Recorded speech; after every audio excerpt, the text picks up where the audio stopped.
Today's show is sponsored by the ABV Barrel Shop. The ABV Barrel Shop is located in the St. Louis metro community of Arnold, Missouri, and is the world's first single barrel only liquor store. This business is owned and operated by Steve Akeley and Jim Fosnot. Head over to abvbarrelshop.com to sign up for their email and text distribution list. That way you'll know what they have in stock, what classes are coming up, and what barrel picks they have in the works. We are also sponsored by The Bar to Go. The Bar to Go offers a fully customizable carrying case that allows you to take your favorite distilled spirits or cocktail ingredients with you. Whether you're looking for yourself, a customized gift, or logo items for your business or event, The Bar to Go can help. Check them out at thebar2go.com. Use the number 2 when you type out The Bar to Go. Did you know Neely Family Distillery now ships its popular distilled spirits directly to you? To order, simply call 859-394-3258. Tell them the ABV Network sent you. And now, on to the show. Let's drink!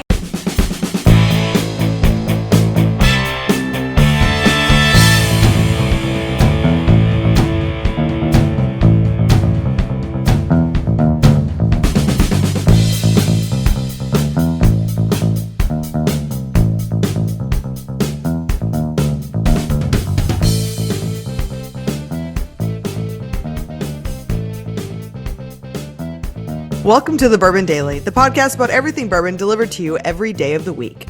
Today on the show, we discuss the barrel shortage and what is actually causing it. My name is Miss Beka Sue. Please join me in welcoming my co-host Steve Akeley, along with our special guests, Tim Swyatt, Katie Joyce, and Demetrius Kane. Hey gang, what's up? Howdy. Hello, hello. What's happening? Not much. We should have a fun show today. We're going to talk about, is it a situation? Is less white oak the problem here? Or is it just a matter of, hey, all of a sudden bourbon explodes. We don't have enough cooperages to meet the needs of all these companies that are popping up. We'll talk about that after the break. For right now, Tim said there's something he wanted to talk about. What is that, Tim? All right, so springtime brings yard work for the Team Swyatt household, and I finally got a chance to bring out the hoses that have been in storage all winter. How the fuck is it every single year I battle with that goddamn hose? I'm sitting out there screaming and yelling, cussing, and I got hundreds of feet of hose that's so kinked up that it just takes me an hour. Hold on, Tim. I'm not going to believe that you've got hundreds of feet of hose. I see. This is where it's going to go. No, I don't have a hose kink. Here come all the jokes. No, this is a serious problem for homeowners out there. You need to buy better fucking hoses, Tim. God damn it. You have to buy better hose. Tim, if you go to Walmart and you buy the cheapest hose possible, it's going to kink no matter what you do. Right. When you upgrade to a farm store hose, like mid-tier farm store, you're going to get nice solid rubber. It's all about the quality of the rubber. Half of them are reinforced. Does it make it through the winter, though? Because it does seem like in mid-grade, the winter kills it. If you spend money on your hose, you'll get good hose. Oh, my God. Yes. So, but do you leave them outside or do you pack them inside? Well, you got to pack them inside, of course. I pack them up, drain them, pack them inside, I get them all spooled up, everything like that. And then when I drag it out, for some reason, these are rubber hoses, and anything that says anti-kink on the hose marketing package is bullshit. Really? Yes. Now, Beka, here we go. I think you have it cheap one. I don't even have to say anything about the anti-kink. Maybe pro-kink would be. Yes. I don't know where I'm going with that. Yes. You're probably buying China hose. I think it's the problem here. That's the problem. You need some good USA hose. The American hose is a lot better. Everyone knows American hose are the reliable hose. American hose are the reliable hose. That's for sure. Yeah. They definitely finish the deal and finish the job. They last very long, too. There's long time with American hose. That you just need to spend some money on your hose and not think you get everything for free, Tim. Yeah.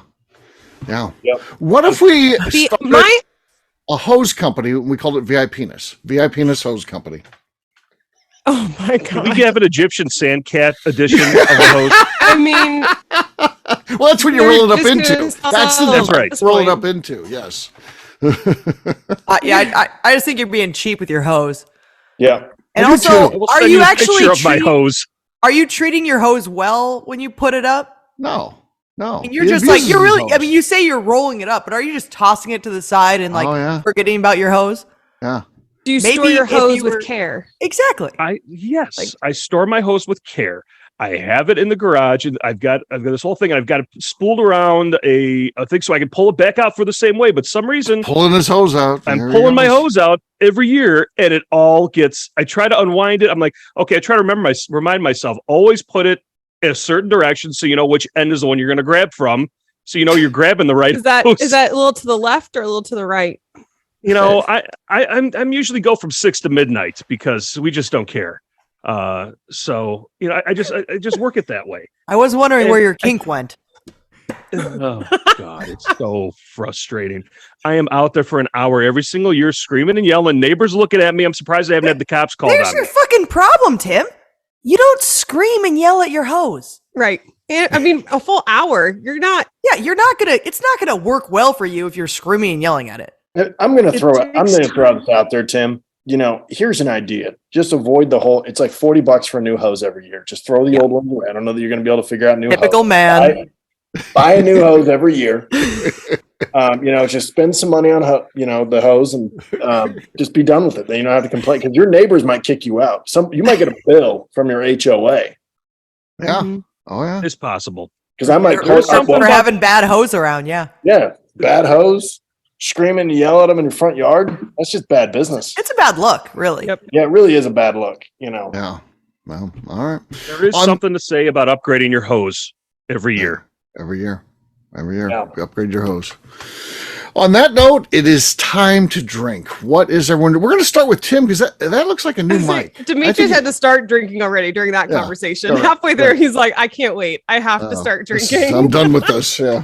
Apparently, I'm the only These idiot idiots, who yeah. doesn't know how to take care of his hose. So I will go first. I am enjoying a brand new cork pop, brand new bottle of Papaw's Birthday Barrel Rye Okay. Whiskey from the Neely Family Distillery in Sparta, Kentucky.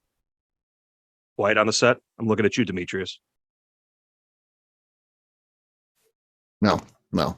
How? It is so embarrassing. Wow. It was an absolute bazooka.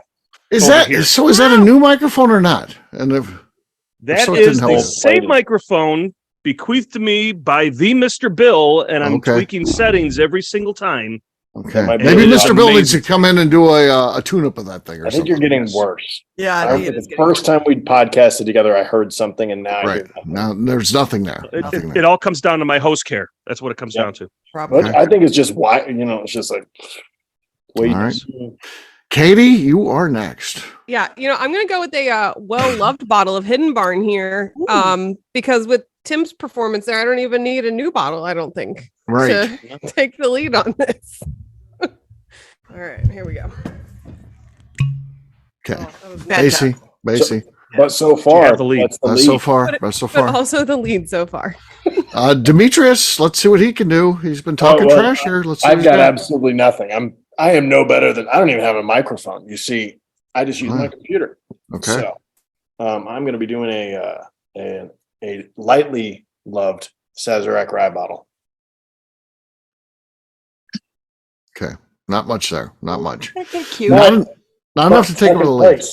Second place. Second place. The form was bad there because he twisted this way. He didn't go straight up. I think that's what did him He in. twisted. He twisted at the end. He twisted. He finishes with the twist. But you know what? That gets the job done.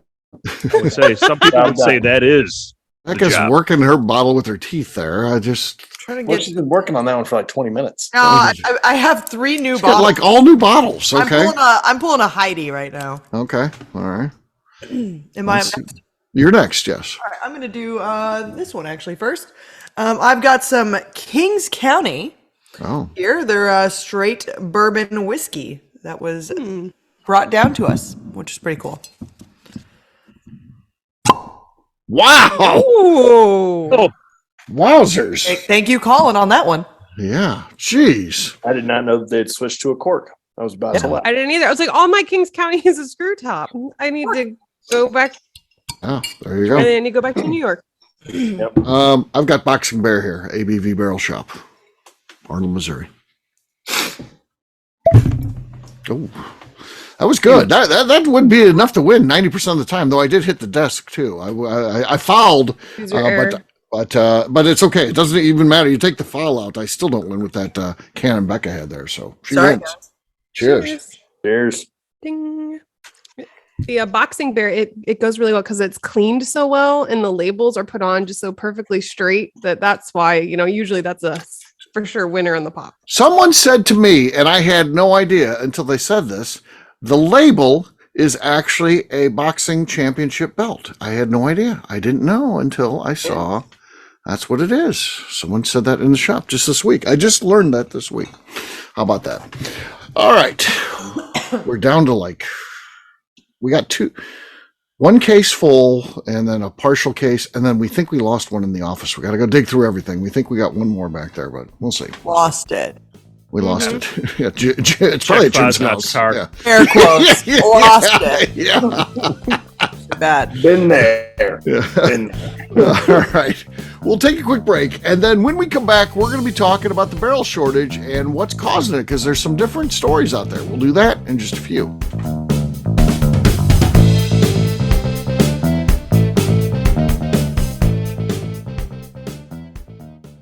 Let's talk about the people who make these shows happen. First up is the ABV Barrel Shop.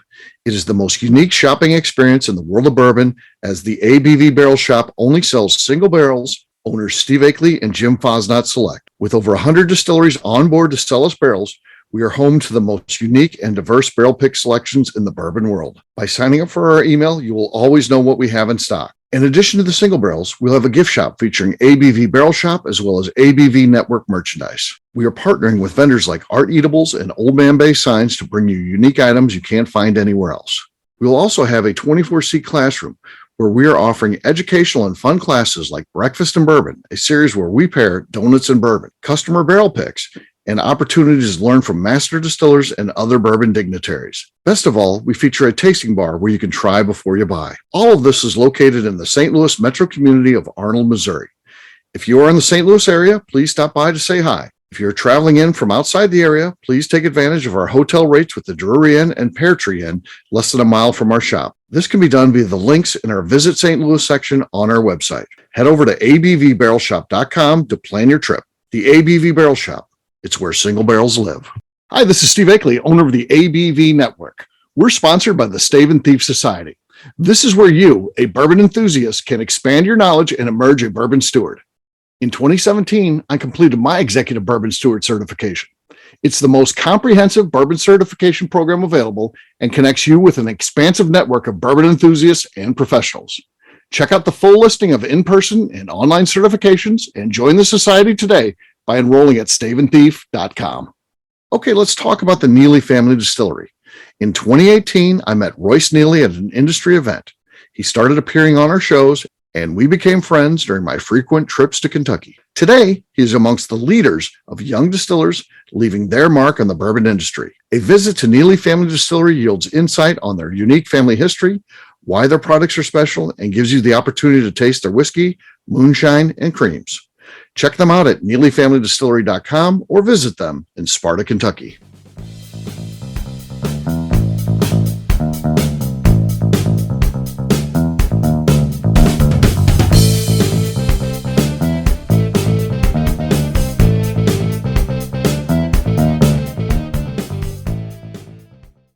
This is also Freddie Mills going underneath the alias of Danny Kennard. You can find me on Facebook at any time. Just look up Danny Kennard, but I am Freddie Mills. Trust me. Welcome back to the Bourbon Daily. Today we're talking about the barrel shortage.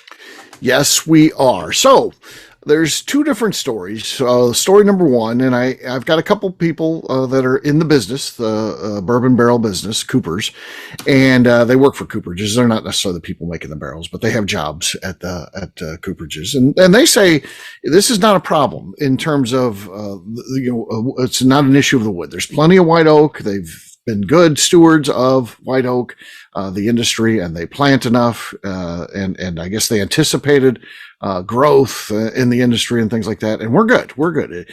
Now they do say it's been explosive growth in the business, and they're trying to add more cooperages, and there's just not enough people making barrels right now. That's the cause of it. But then you read this article that I just sent out, and they say that white oak is way down. That could be maybe perhaps both stories are true. Maybe the cooperages that we're talking to, the wood that they need for their company is fine, is plentiful because they have in fact planted plenty of wood. But that doesn't mean that white oak isn't down, because you have other industries that utilize that, certainly in building and things like that. And maybe overall, there's a situation where overall the wood is down, and if someone is looking to start a cooperage, maybe they're like, oh, that's a business opportunity, I'll do that. Maybe they can't find any because, again, they haven't been in this business and replanting as they go and that type of thing. So I don't know. What do you guys think about all this as you hear this kind of two-sided story? Because barrels are an issue. I mean, Yes, there's they no are. doubt about that. That's like the first thing that Royce tells anyone that calls him about like contract distillation is, do you have your barrels? Right. And they're like, no, I just want to start a whiskey brand. And he's like, find some barrels first. And then Find your barrels and then let's talk. find your Right. barrels, then we'll talk about it. So, I mean, like, I don't know, but from like what I've heard from Royce is he also thinks that it's a lot of just lack of people being Yes. around, like cooperages and like people wanting to work, is what I hear from, through the grapevine, is just like not enough people wanting to work and just them not producing enough, and not so much on the lack of wood. Mm-hmm. Yep. Mm-hmm. I think that it's somewhere in between the actual trees and the cooperage. I think because there's so many people, if you think about the number of people that have to be involved with getting from the tree in the ground all the way to the barrel. We've got the loggers, we've got the mills, so all of these people in between, even the trucking industry, the lack there can cause an issue with the supply chain to end up with even just the pieces needed to make the barrels.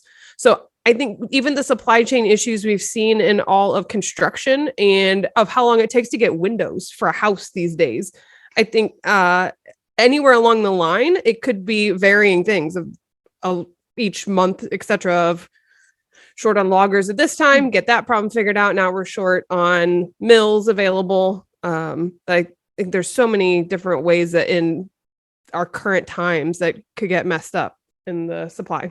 Yeah. Yeah. It is an unbelievable skill to be able to make barrels. Demetrius, didn't you try your hand at one of those? Because you had provided the wood to a cooperage to make it, and then they said, okay, here you go, bud. You're ready to go. Here's the staves. Make a barrel. And it was a bitch, wasn't it? You see these guys, and it looks easy, the people that are doing it. And then you're like, I can do this. And then it was harder than you thought, wasn't it?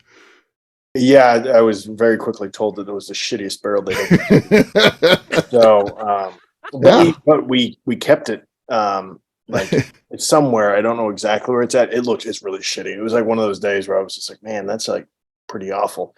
Like I would kind of agree with, I think that it's a little bit of everything. Because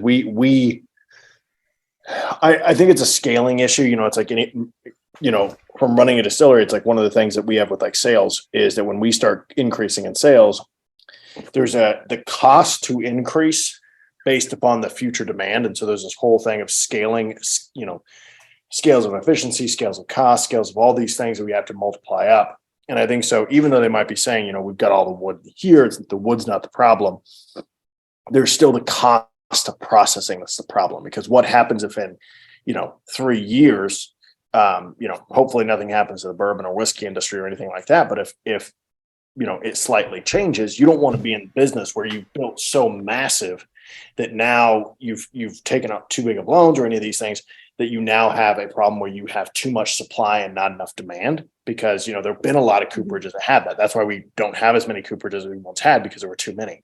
So I think that they're playing the long, I know with our cooperages, we work with 3 different cooperages, and we have to buy our like we have to sign contracts now for 3 years out. So it's like, I'm committing to, so many barrels, we do about, we do quite a few barrels right now, but next year we're increasing by 35%, and we're signing those contracts. We signed those back in January, and we just got pegged that we need to sign ours for the following year. So we're going to have to go up by 60%. We're over, so 30% over next year's numbers in order to keep up with where we anticipate demand to be. And there's a scare to, being a small business owner, we are, you look at it from that perspective of like, well, I hope nothing happens, because we've signed a contract that I'm liable for the those barrels every month. Right. So I think it's kind of like a little bit of both. I think that the demand has exploded faster than they probably anticipated. And there's also that back end side of, well, yes, it's exploded, but we also don't want to pay, we also don't want to take out too much loans and deleverage the company. So I think it's a little bit of both sides. Yeah. Tim, what are you thinking? So I'm thinking in operations management, when you identify bottlenecks and you're seeing shortages, what you do is you double the size of the bottleneck. But what does that do downstream?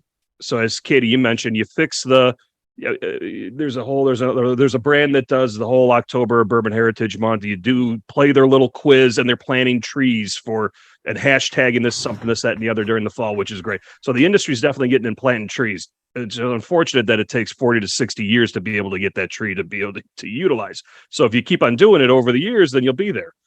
So you have that replenishment going on there, but then you got to have all the parties involved going down to your point, Katie. You got the mills, then you got the truckers, and you have the cooperages and everything. I mean, there's a little bit of fear and greed in all of this too as well.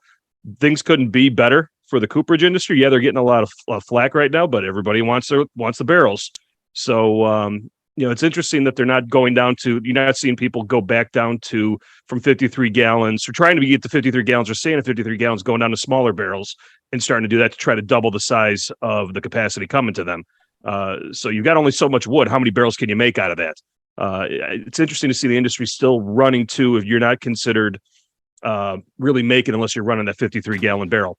But what I do think this is going to do, regardless of if there's a cooperage shortage for new charred oak, I think this is opening up the door for American whiskey as a whole with reusing those barrels and finding opportunities to make sure that that whiskey continues to go and educate the public. So that's where I think the next wave is coming, is while it may not be bourbon, you're going to have American whiskey, and consumers are going to have to understand that product and what that means. You've got a number of brands that are out there doing it. One of them represented on this podcast that's doing that and doesn't do bourbon, only does American whiskey. But I think you're going to find some innovation come out of this whole thing. But with shortages, what you do when you find bottlenecks, you double the size of the bottleneck. I'm not seeing a lot of more cooperages opening up. They're not opening up new places. That's too darn expensive to do. So you either got to hire more staff, run more shifts. And if you're already running 3, now you got to expand if you want to continue to grow. Yeah. To his point though, he does do American whiskey, but it is brand new barrels too. So, cause he toasts them instead of chars them, but, so Yeah. that's the interesting. What is stunning to me though, it seems like we are absolutely as bad as it can get right now. Think about all the expansion that's going on. Heaven Hill's building a big new distillery. Beam is stepping up huge. Buffalo Trace is stepping up huge. There's all these other distilleries. I mean, all of them. Western Kentucky, in their press release, they're going to be coming on board 50,000 barrels a year. You start adding up all. Heaven Store, Blue Run. Yeah. Got Heaven Store's like 50 grand. Who is 50,000 barrels? Was Bluegrass, were they expanding to something bigger? Yeah. Anyway, yeah, they were. That was gonna be like a huge expansion. Yeah. Where are they getting barrels? Where are all these getting barrels? Yeah, IJW, $200 million distillery. That sounds like they're going to need a lot of barrels too. Like everyone, like all of them, everyone is expanding. Where's all this going to come from? I don't know. What I would love to see, and it's not going to happen, but I would love to see these issues with the barrel supply occurring into companies being innovative in ways that then are more eco-friendly as well. Because you think about all the resources and what we're using just to get new barrels, the ways to change up the process and still end up with a high quality product at the end. There are ways. I'm confident that there are many, many smart people who could find ways to do this, that maybe this could lead to some innovation that makes our whiskey more eco-friendly as well, which would make me very happy, but I'm not counting on that anytime soon. Yeah. We're going to just start boring out the middle of trees and just filling that up with distillate, and we'll just let it age in the trees from now on. There you go. Yes, grow. a live We'll age. tap it out of there. Yeah. Like maple syrup. Oh my, this is brilliant. Yeah, oh my whiskey God. tap though. I love it. It'll work. Yeah. How long? Fail proof. Go ahead, Tim. So how many do you think you see with all these expansions? How much is it going to go to start closing the loop on their own supply chain, where they just bring it all in house? I mean, how much can a distillery control? You know, they're not controlling. They owns the farms to be able to control that part of it. It was glass and cork before. You see, we already have some distilleries that own cooperages as well. Right. So it's like, how much more are you going to continue to bring inside so you can control more of that? If all those dollars of investments are going into capacity and they can't control more of their own process, that sounds like fool's money. Yeah. Yeah. You wonder how long it's going to be until someone comes up with a way to sell barrels. And again, I'm not talking about barrels of whiskey. I'm talking about regular, some sort of investment scheme. Hey, it's a combination of tree farms that sell to the bourbon industry and barrels from this cooperage that somebody will put together something creative, I bet, at some point, because the price of those, I would guess, when you look at the volume that's going to be coming in over the next 5 years, the price, as high as it is now, is going to be going up, because I don't think things are going to be able to get caught up. I don't. Or you see these new cooperages pop up because they went on Ancestry.com and found out they had a relative who's a cooper, and they can say they've got 300 years of experience. Yeah. And now all of a sudden they're on the map, Yeah. Yeah. So interesting times. I think we've got it all figured out and lined out. Hopefully the bourbon industry is listening. I think we've figured out the whole thing. Here. Yeah, that's right. We got it all done right there. We packaged it up, and there it is. There's all your solutions. So yeah, they're in the show. You just got to listen a second time, and they're there. Trust me. All right. On that note, we'll wrap this one up as we always do by talking about where people can find us. We're going to start with Katie. Katie, where can people find you? You can find me over on Instagram at Katie Proof. All right, Tim. You can find me on Instagram at SwyGuy2112. Demetrius. You can find me on Instagram at Nobletons, or on Facebook at Nobletons as well. Miss Beka Sue. You can find me on Twitter and on Instagram at Miss Beka Sue, 1K, no C's. For me, I'm an easy guy to find. I'm at Steve Akeley on Twitter, Instagram, or Facebook. I've got a website, steveakeley.com. We've also got a company website. That thing's abvnetwork.com. Check it out. Everything that we do is out there. Previous shows, blogs, so much more. abvnetwork.com. Come by and see us, the ABV Barrel Shop. We'd love to have you out, see what we've got in stock. You can taste before you buy, which is pretty cool. We're in St. Louis, Missouri. So please, if you're in the area, come by and see us. If not, check us out at abvbarrelshop.com. Miss Beka Sue, anything else to say before we get out of here? I'd just like to remind the audience to please give us a 5-star review that includes comments. It helps new people find the show, which is very important to us. If you like what we're doing, we ask you please visit our Patreon page at patreon.com/the ABV Network. Great job today, gang. For our audience, we'll have a brand new show for you tomorrow. Looking forward to that. Until then, take care, everybody. See ya. Bye. See ya. Bye-bye. Peace.